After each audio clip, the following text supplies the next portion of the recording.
चाहे दुमन तो परेशान न थिए। सुबह जो वही पाणी सलमान साहब से ॻाल्हाईंदो ऐं मूंखे यकीन है तो तव्हांखे $1 रुपयो भी अदा करण की न ॾींदुसि।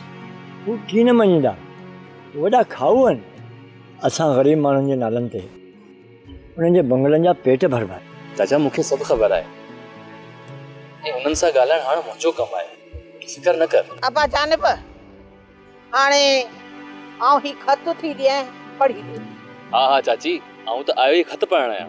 आऊं तो ॾिसां मुंहिंजे यारनि कहिड़ा हाल अहिवाल कया आहिनि। अदा जानिब वो खत न पढ़जाए। खत में लिखियल ॻाल्हियूं ॿुधी असांजो अंदर अध थी तो पवे। हाँ आदि सारा तू सही थी चई। वरनि खां पोइ जेको खत आयो आहे उन्हनि में तकलीफ़नि ऐं दुखनि खां सवाइ ॿियो कुझु हूंदो। हावड़े अबा खत पढ़ी खत ॿुधी रोइणो त आहे, ॿियो छा। अदा जानिब अम्मा हाणे रोई वेठी आहे। असीं सभु रुना आहियूं। अदा जन जो ॻाल्हियूं ॿुधी असांखे रोइण खां सिवा ॿियो कुझु अचे ई नथो। ठीकु आहे आऊं इहो खत दिलि में थो पढ़ां, पोइ राति इन खत जो जवाबु लिखी वठंदुसि।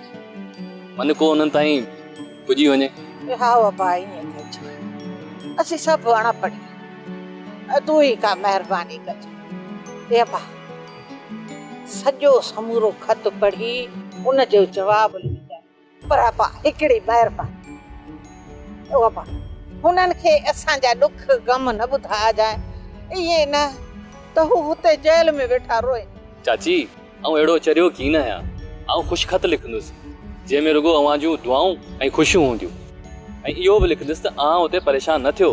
असां जल्दी तव्हांखे छॾाए हिते वापसि वठी ईंदासीं। हाँ बाबा ईअं ठीकु आहे।